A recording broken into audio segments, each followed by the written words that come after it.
माँ जी, देखिए तो कौन आया है। अनुज्ञा ने अपनी सासू माँ के कमरे में प्रवेश करते हुए कहा। कौन आया है बहू? उन्होंने उठकर चश्मा लगाते हुए प्रति प्रश्न किया। पहचानिए तो। अनुज्ञा ने एक युवक को उनके सामने खड़ा करते हुए कहा। दादी जी प्रणाम। वे कुछ कह पाती इससे पहले ही उस युवक ने उनके चरणों में झुकते हुए कहा। तू चंदू है? हाँ दादी जी, मैं चंद्रशेखर। अरे वही तो, बहुत दिन बाद आया है। कैसी चल रही है तेरी पढ़ाई? उसे अपने पास बिठाते हुए माँ जी ने कहा। दादी माँ, पढ़ाई अच्छी चल रही है। आपके आशीर्वाद से नौकरी भी मिल गई है। पढ़ाई समाप्त होते ही मैं नौकरी ज्वाइन कर लूंगा। सेमेस्टर समाप्त होने पर हफ्ते भर की छुट्टी मिली थी, इसलिए आप सबसे मिलने चला आया। ये तो बहुत खुशी की बात है। सुना बहू, इसे नौकरी मिल गई है। इसका मुंह तो मीठा करा। और हाँ, चाय भी बना लाना। माँ जी के निर्देशानुसार अनुज्ञा रसोई में गई। चाय बनाने के लिए गैस पर पानी रखा, पर मस्तिष्क में अनायास ही वर्षों पहले की वो घटना मंडराने लगी, जिसके कारण उसकी जिंदगी में एक सुखद परिवर्तन आया था। दिसंबर की हाड़ कंपाती ठंड वाला दिन था। अमित टूर पर गए थे। शीतल और शैलजा को स्कूल भेजने के बाद वो रसोई में सुबह का काम निपटा रही थी कि गिरने की आवाज के साथ ही कराहने की आवाज सुनकर वो गैस बंद कर अंदर भागी तो देखा उसकी सासू माँ नीचे गिरी पड़ी हैं। अलमारी से अपने कपड़े निकालने के क्रम में शायद उनका संतुलन बिगड़ गया था और उनका सिर लोहे की अलमारी में चूड़ी रखने के लिए बने भाग से टकरा गया था। उसका नुकीला सिरा माथे से कनपटी तक चीरता चला गया, जिसके कारण खून की धार बह निकली थी। वे बुरी तरह तड़प रही थी। उसने तुरंत एक कपड़ा उनके माथे से बांध दिया। हाथ से कसकर दबाने के बाद भी खून रुकने का नाम नहीं ले रहा था, तथा माँ जी धीरे धीरे अचेत होती जा रही थी। उसे समझ में नहीं आ रहा था कि वो क्या करे। आसपास ऐसा कोई नहीं था जिससे वो सहायता ले पाती। अमित के स्थानांतरण के कारण वे 2 महीने पहले ही इस कस्बे में आए थे। घर को व्यवस्थित करने तथा बच्चों के एडमिशन के कारण वो इतनी व्यस्त रही कि किसी से जान पहचान ही नहीं हो पाई। घर भी बस्ती से दूर ही मिला था। घर अच्छा लगा इसलिए ले लिया था। 15 वर्ष बड़े शहर में नौकरी के बाद इस छोटे से कस्बे कासिमपुर में पोस्टिंग से अमित बच्चों की पढ़ाई को लेकर परेशान थे। उनका कहना था कि तुम बच्चों को लेकर यहीं रहो, पर अनुज्ञा का मानना था कि वहाँ भी तो स्कूल होंगे ही। अभी बच्चे छोटे हैं, सब मैनेज हो जाएगा। दरअसल वो माँ जी के उग्र स्वभाव के कारण छोटे बच्चों को लेकर अलग नहीं रहना चाहती थी। उनकी चिंता का शीघ्र ही निवारण हो गया जब उन्हें पता चला कि यहाँ डीएवी स्कूल की एक ब्रांच है तथा उसका रिजल्ट भी अच्छा रहता है। माँ जी के कराहने की आवाज उसे बेचैन कर रही थी। सारी बातों से ध्यान हटाकर उसने सोचा टेलीफोन करके एम्बुलेंस को बुलवाए। टेलीफोन उठाया तो वो डेड था। उस समय मोबाइल तो क्या, हर घर में टेलीफोन भी नहीं हुआ करते थे। अगर थे भी तो वे लाइन में गड़बड़ी के कारण अक्सर बंद ही रहते थे। अगर चलते भी थे तो आवाज ठीक से सुनाई नहीं देती थी। एसटीडी करने के लिए कॉल बुक करनी पड़ती थी। अर्जेंट कॉल भी कभी कभी 1 से 2 घंटे का समय ले लिया करती थी। माँ जी की हालत देखकर उस दिन जिस तरह से वो खुद को लाचार व बेबस महसूस कर रही थी, वैसा उसने कभी महसूस नहीं किया था। आत्मनिर्भरता उसमें कूट कूट कर भरी थी। वो एक कंपनी में सोशल वेलफेयर ऑफिसर थी। विवाह के पूर्व तथा पश्चात भी उसने कार्य जारी रखा था। तभी सोच ही रही थी कि क्या करे, तभी डोरबेल बजी। माँ जी को वहीं लिटाकर उसने जल्दी से दरवाजा खोला तो सामने रामू को देखकर संतोष की सांस लेते हुए उससे कहा, तू जरा माँ जी के पास बैठकर उनके माथे को दबा कर रख, मैं तब तक गाड़ी निकालती हूँ। क्या हुआ माँ जी को? चिंतित स्वर में रामू ने पूछा। वे गिर गई हैं, उनके माथे से खून बह रहा है जो रुकने का नाम ही नहीं ले रहा। प्लीज मेरी मदद कर। लेकिन वो उसका प्रस्ताव सुनकर हड़बड़ा गया था। मैं तेरी हिचकिचाहट समझती हूँ, पर इस समय इसके अतिरिक्त और कोई उपाय भी तो नहीं है। प्लीज मदद कर। अनुज्ञा की आवाज में दयनीयता आ गई थी। वो माँ जी की छुआछूत के बारे में जानती थी, पर इस समय रामू की सहायता लेने के अतिरिक्त और कोई उपाय भी तो नहीं था। ये तो गनीमत थी कि उसे कार चलानी आती थी। अब वो अकेली नहीं थी, रामू भी साथ में था। उसने रामू की सहायता से माँ जी को गाड़ी में लिटाया तथा ताला बंद कर बच्चों के नाम एक स्लिप छोड़कर ड्राइव करने ही वाली थी कि रामू ने खुद ही कहा, मेम साहब हम भी चले क्या? तुझे तो चलना ही होगा। यहाँ जो भी अच्छा अस्पताल हो वहाँ लेकर चल, और हाँ माँ जी को पकड़कर बैठना।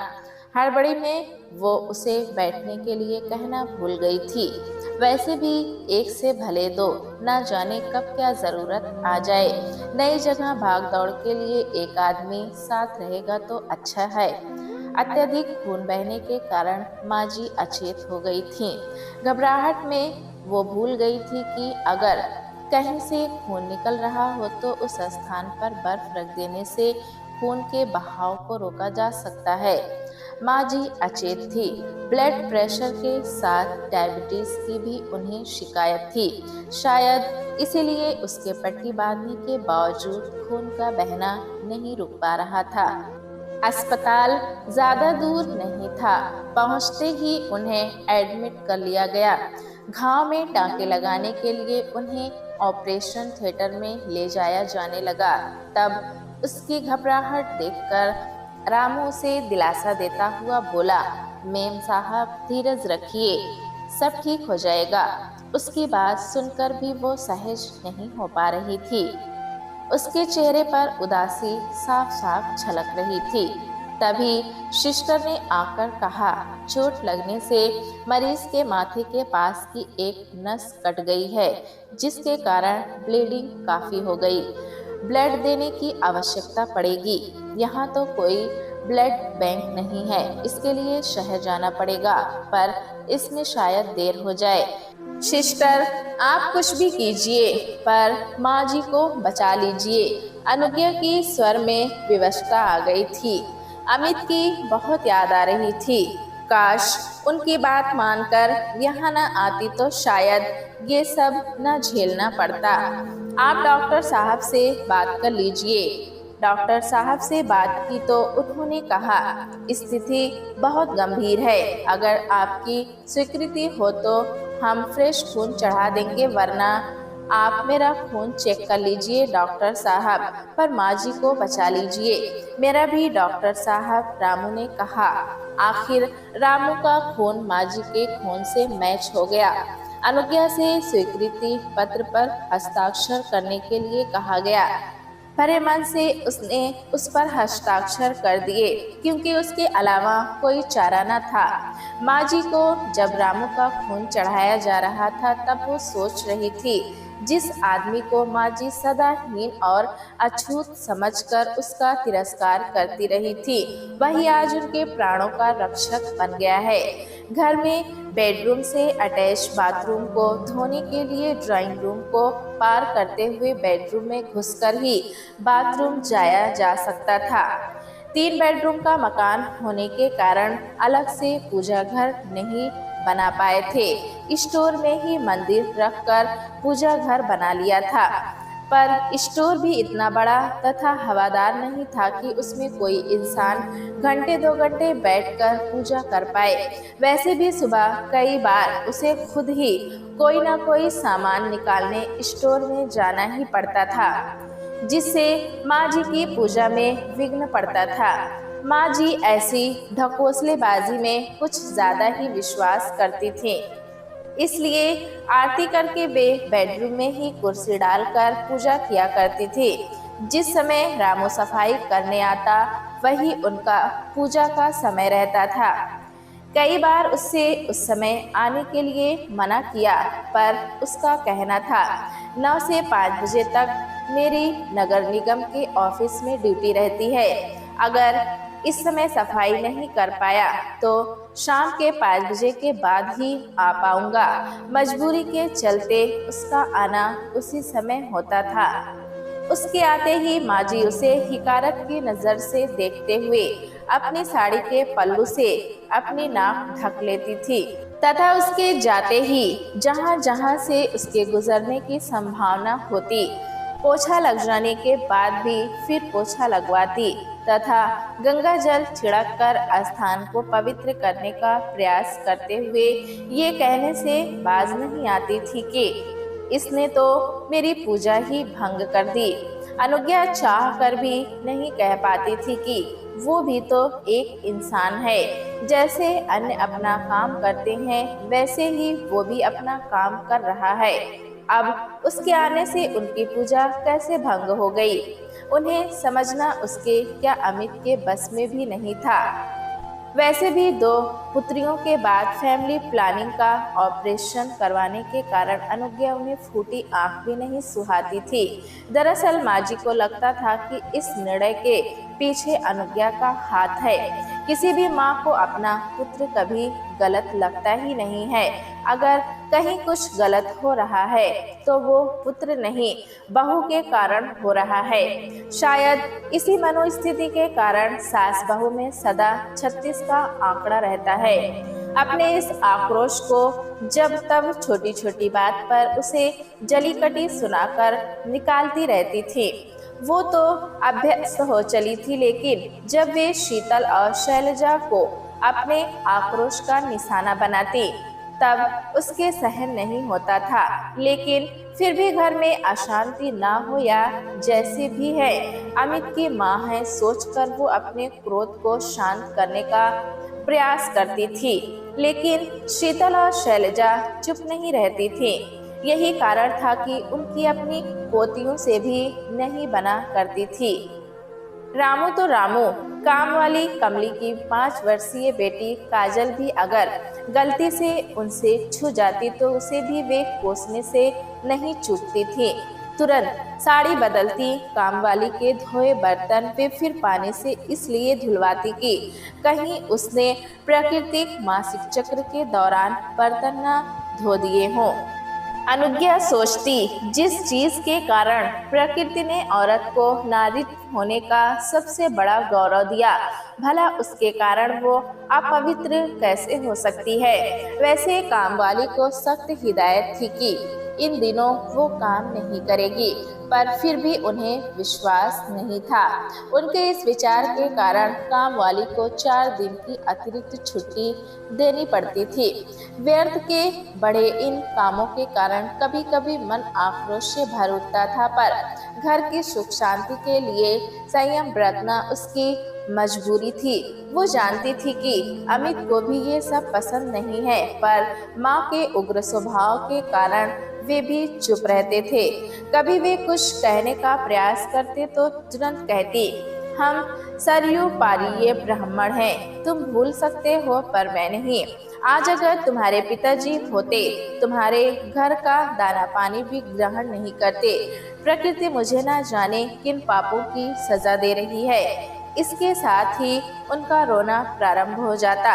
अमित के पिताजी गांव के मंदिर में पुजारी थे। 4 पीढ़ियों से चला आ रहा ये व्यवसाय उन्हें विरासत में मिला था। प्रकांड विद्वान होने के कारण आसपास के अनेक गांव में उनकी बेहद प्रतिष्ठा थी। दान स्वरूप प्रचुर मात्रा में मिले धन के कारण धन दौलत की कोई कमी नहीं थी। पुरखों की जमीन अलग से धन वर्षा करती रहती थी। एक दिन वे ऐसे सोए कि उठ ही नहीं पाए। अमित परिवार में सबसे बड़े थे। दोनों भाई बाहर हॉस्टल में रहकर पढ़ रहे थे। कोई भी भाई अपने परिवार का पुश्तैनी व्यवसाय यानी पंडिताई तथा खेती-बाड़ी अपनाने को तैयार नहीं था। इसलिए सब कुछ बेचकर तथा खेती को बटाई में देकर वे माँ को लेकर चले आए। उस समय शीतल 2 वर्ष की थी, उसके कारण सर्विस में भी समस्या आने लगी थी। माँ जी के आने से उसे लगा कि अब शीतल को संभालने में आसानी होगी, पर हुआ विपरीत।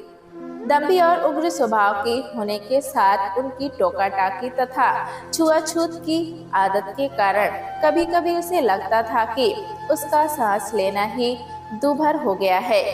इसके साथ उनका एक ही जुमला दोहराना कि हम सरयू पारीय ब्राह्मण हैं, तुम भूल सकते हो पर मैं नहीं, उसे अपराध बोध से जकड़ने लगता था। गलती शायद उनकी भी नहीं थी। बचपन से जो जिस माहौल में पला बड़ा हो, उसके लिए इन सब को अचानक छोड़ पाना संभव ही नहीं है। इन हालात में घर संभालना ही कठिन हो रहा था, इसलिए नौकरी से त्याग पत्र दे दिया। 3 दिन तक माँ जी को आईसीयू में रखा गया। दवाओं के बावजूद वे स्टेबल नहीं हो पा रही थी। डॉक्टर इस चिंता में थे कि कहीं इसका कारण उनको दिया गया खून तो नहीं है, शायद उनका शरीर उसे स्वीकार नहीं कर पा रहा है। रामू लगातार अनुज्ञा को देखने आता रहा। जब वो घर जाती तब वो उसके पास बैठा रहता। शीतल और शैलजा की परीक्षाएं चल रही थी। अंतिम 2 पेपर बाकी थे, इसलिए वे भी उसके पास ज्यादा देर तक बैठ नहीं पा रही थी। सच तो यह है कि रामू के कारण वो संकट की इस घड़ी को आसानी से पार कर गई थी। अमित भी सूचना पाकर शीघ्र लौट आए थे। आखिर 5वें दिन उनकी हालत में थोड़ा सुधार आना शुरू हुआ। तब चैन आया। माँ जी को आईसीयू से प्राइवेट वार्ड में शिफ्ट कर दिया गया था। उसी दिन शीतल और शैलजा के पेपर समाप्त हुए थे। वे भी माँ जी से मिलने आई थी। उसी समय रामू भी माँ जी का हालचाल लेने पहुँच गया। उसे देखते ही शीतल ने माँ जी की ओर देखते हुए कहा, दादी, रामू की सहायता से ही मम्मा आपको अस्पताल लेकर आ पाई। क्या इसने मुझे छुआ? माँ जी ने हकपका कर कहा, दादी, रामू ने छुआ ही नहीं, आपको अपना खून भी दिया है। क्या कहा तूने? इसका खून मुझे चढ़ाया गया? हाँ दादी, अगर ये नहीं होता तो आपको खून नहीं मिल पाता।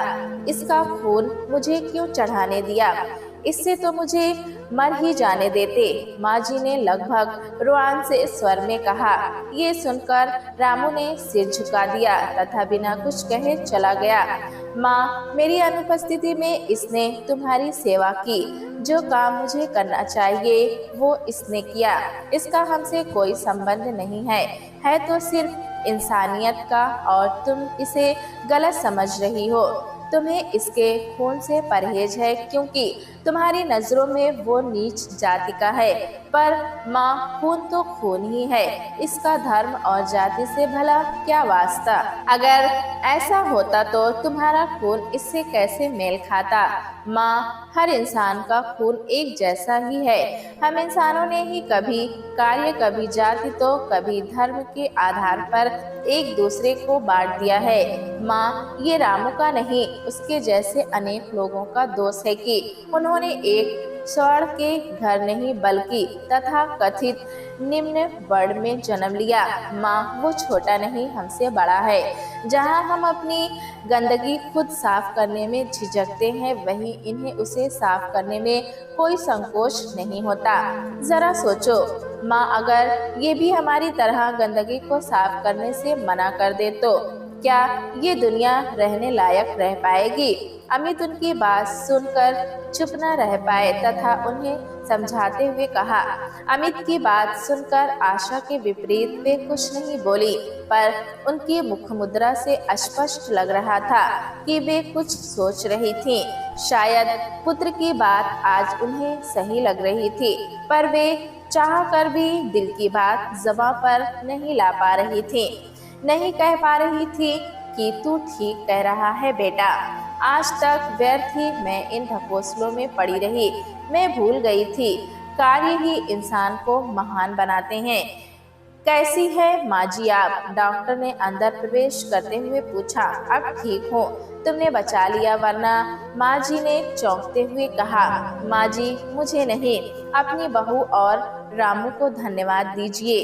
अगर ये समय पर आपको यहाँ नहीं ला पाते या रामू अपना खून न देता तो मैं कुछ भी नहीं कर पाता। डॉक्टर विनय ने उनसे कहा।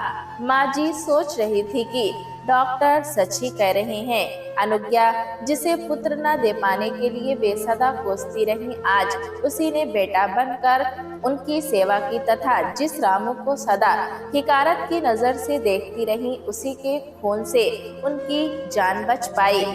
दूसरे दिन वे अस्पताल से डिस्चार्ज होकर घर आ गए। रामू अपने नियत समय पर काम करने आया। उसे देखकर पलंग पर लेटी माँ जी ने कहा, आ बेटा, इधर आ, मेरे पास आ।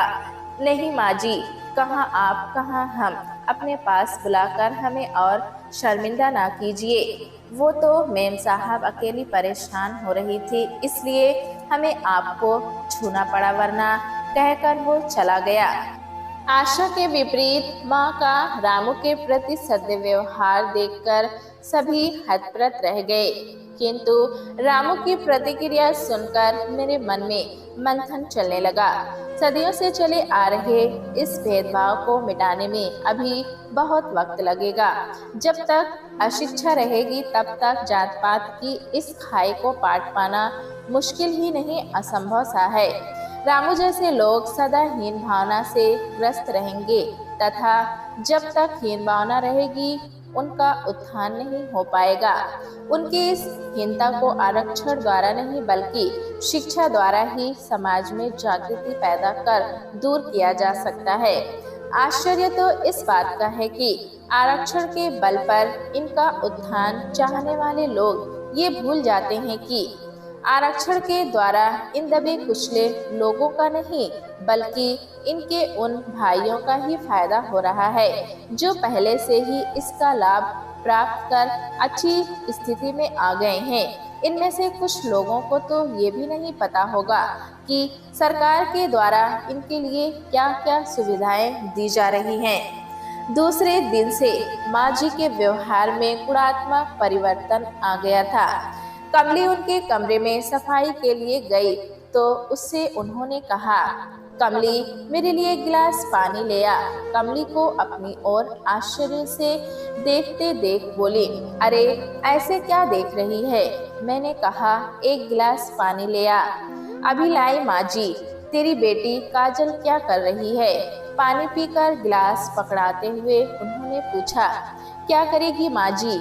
पढ़ना चाहती है, पर हम गरीबों के पास पैसा कहाँ। लड़के तो उसके बापू ने स्कूल में डाल दिया, पर उसको स्कूल में डालने के लिए कहा तो कहता है लड़की है, इस पर पैसा खर्च करने से क्या फायदा।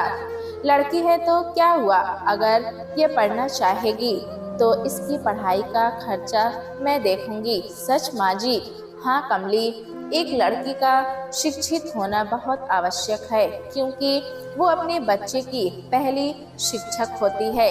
अगर वो पढ़ी लिखी होगी तभी वो अपने बच्चे को उचित संस्कार दे पाएगी। हम सभी माँ जी में आते परिवर्तन को देखकर बहुत खुश थे। उनकी टोका टाकी कम होने से शीतल और शैलजा भी काफी खुश थी। स्कूल से आने के बाद वे अपना काफी समय दादी के साथ ही बिताने लगी थी। यहाँ तक कि एक दिन उन्होंने अनुज्ञा से भी कहा, अनुज्ञा, अगर तू कोई काम करना चाहती है तो कर ले, घर मैं देख लूंगी। कमली तो है ही। ठीक है माँ जी, प्रयत्न करती हूँ। रामू से भी अब वे सहजता से बातें करने लगी थी। एक दिन रामू खुशी खुशी घर आया, बोला, मेम साहब, आज मैं काम नहीं करूँगा, बहू को अस्पताल ले जाना है, वो पेट से है, दर्द उठ रहे हैं। शाम को उसने पुत्र होने की सूचना दी तो माँ जी ने उसके हाथ में 100 रुपए का नोट पकड़ाते हुए कहा, जा मोहल्ले में मिठाई बंटवा देना। उसके जाने के बाद अनुज्ञा को 500 रुपए देते हुए सासू माँ ने कहा, बहू, इन रुपयों से बच्चे के लिए कपड़े ले आना। एक दिन उन्होंने अमित से कहा, बेटा, रामू के लिए तो मैं कुछ कर नहीं पाई, पर सोचती हूँ उसके पोते के लिए ही कुछ करूँ। आप क्या करना चाहती हैं माँ? मैं चाहती हूँ कि इसकी पढ़ाई का खर्चा भी मैं उठाऊं, इसका दाखिला भी किसी ऐसे वैसे स्कूल में नहीं बल्कि अच्छे स्कूल में हो, तथा तुम खुद समय समय पर ध्यान दो। ठीक है माँ, जैसा आप चाहती हैं वैसा ही होगा। पर क्या बेटा, तू सोच रहा होगा कि मेरे अंदर इतना परिवर्तन कैसे आया? बेटा, मानव मन जितना चंचल है उतना ही परिवर्तनशील। उस दिन की घटना के बाद से मेरे मन में हर दिन उथल पुथल होने लगी है। जितना सोचती हूँ उतने ही मुझे अपने कर्म धिक्कारते प्रतीत होते हैं। जिस बहू को सदा नकारती रही, उसने मेरी बेटी की तरह सेवा की है। रामू जिसे सदा तिरस्कृत करती रही, उसने मेरी जान बचाने के लिए अपना खून तक दिया। और जिन नातिनों को लड़की होने के कारण कभी प्यार के लायक नहीं समझा, उन्होंने मेरा प्यार पाने के लिए क्या कुछ नहीं किया, पर अपनी मानसिकता के कारण उनके निस्वार्थ प्यार को नकारती रही। मैं प्रायश्चित करना चाहती हूँ बेटा। तुमने ठीक कहा था बेटा, सभी इंसान एक जैसे ही होते हैं।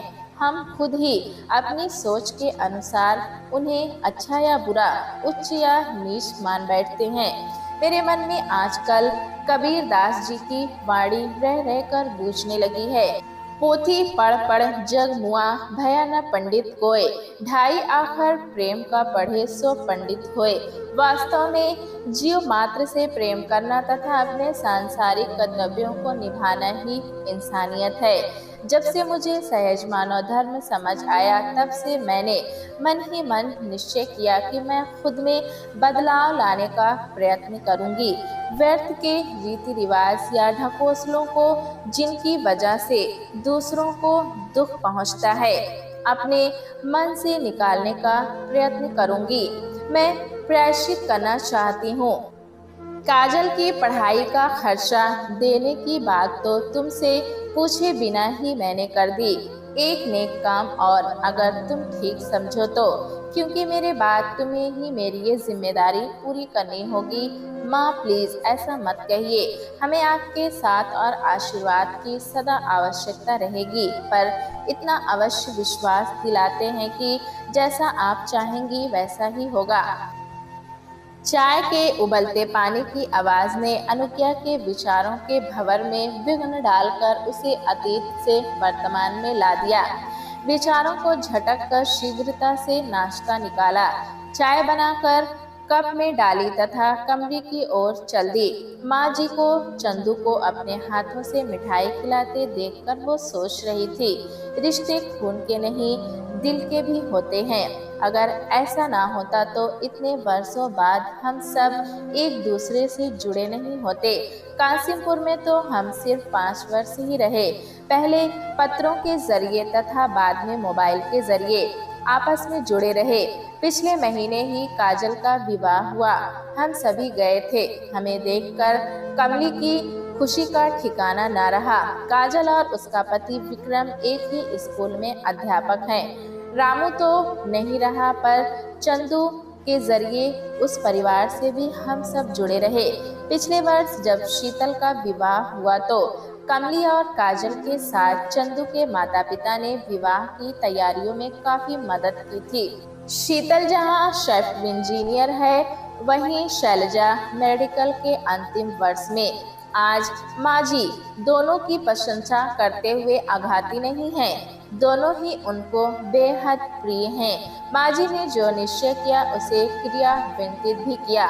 लोग कहते हैं कि बढ़ती उम्र के साथ इंसान अड़ियल या जिद्दी हो जाता है, पर माँ जी ने ये सिद्ध कर दिया, अगर इंसान चाहे तो हर उम्र में खुद को बदल सकता है, पर इसके लिए उसे अपने झूठे अहंकार को त्याग कर प्यार के मीठे बोलों को अपनाना पड़ेगा।